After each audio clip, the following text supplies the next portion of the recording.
Question दे रखा है a ball is thrown vertically upward at t equal to 0 from the ground, find height of this position from ground if passes through a position a at t equal to 6 and t equal to 12। इसने कहा है कि एक ball को ऊपर की तरफ फेंका है t इक्वल टू 0 से, ये बॉल ऊपर जाके वापस आती है एक लेवल a पॉइंट पे, ये t इक्वल टू 6 पे है और t इक्वल टू 12 पे। एक ही लेवल पे बॉल दो बार होती है, एक बार ऊपर की तरफ जाते इसमें, एक बार वापस आते इसमें। मैं इसको अच्छे से,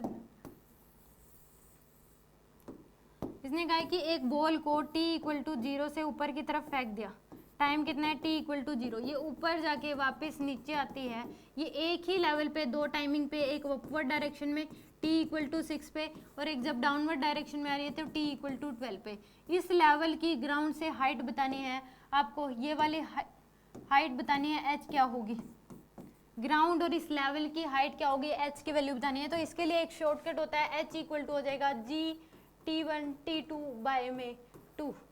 इससे भी आप डायरेक्ट निकाल सकते हो। अगर एक ही बॉल एक ही लेवल पे दो अलग अलग टाइमिंग पे है और ये पूछ लिया उस लेवल की ग्राउंड से हाइट बताओ क्या होगी, तो उसके लिए फॉर्मूला होता है h equal to g t1 t2 by में 2। तो g की वैल्यू 10, t1 की वैल्यू 6, t2 की वैल्यू 12 डिवाइड बाय में 2, तो 3600 मीटर आंसर आ जाएगा इसका 360 मीटर। Answer is a. इससे तो आप डायरेक्ट कर सकते हो। अगर हमें एक बात और पता है, अगर एक ही बॉल एक ही लेवल पे दो अलग अलग टाइमिंग पे होती है, अगर उन दोनों टाइमिंग को आप ऐड कर दोगे तो क्या आ जाएगा आपके पास, टाइम ऑफ फ्लाइट। क्या आ जाएगा आपके पास, टाइम ऑफ फ्लाइट, यानी कि t1 प्लस t2 को ऐड कर दो तो 6 प्लस 12 क्या आ जाएगा आपके पास, टाइम ऑफ फ्लाइट आ गया आपके पास 18 सेकंड। टाइम ऑफ फ्लाइट कितना आ गया, 18 सेकंड। और ये बात भी हमें पता है, जितना टाइम जाने में लगता है उतना ही टाइम आने में लगता है। तो इसका जाने का टाइम कितना होगा, इसका 9 सेकंड, और आने का टाइम भी क्या होगा 9 सेकंड। और इसको 9 सेकंड तभी लग सकते हैं जब इसकी इनिशियल वेलोसिटी क्या हो, 90 मीटर पर सेकंड। इनिशियल वेलोसिटी क्या हो, 90 मीटर पर सेकंड, क्योंकि ऊपर जाते इसमें वेलोसिटी पर सेकंड डिक्रीज होती है 10 से। ऊपर जाते इसमें वेलोसिटी 10 मीटर पर सेकंड से क्या होती है, डिक्रीज होती है इन एवरी 1 सेकंड। तो इसकी इनिशियल वेलोसिटी क्या आ जाएगी आपके पास, 90 मीटर पर सेकंड, तभी हो सकता है इसका टाइम ऑफ फ्लाइट 18 सेकंड। यहाँ पे इनिशियल वेलोसिटी पता लग गया आपको 90 मीटर पर सेकंड।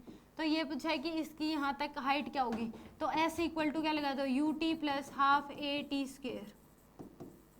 तो s आपको निकालना है, इनिशियल वेलोसिटी 90, टाइम की value 6 second, minus half into में g की वैल्यू 10 इंटू में 6 का स्क्वेयर। इसको सोल्व कर लो,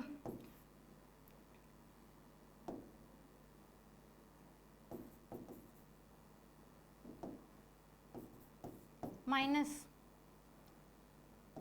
180, तो आंसर आ जाएगा आपके पास 360 मीटर।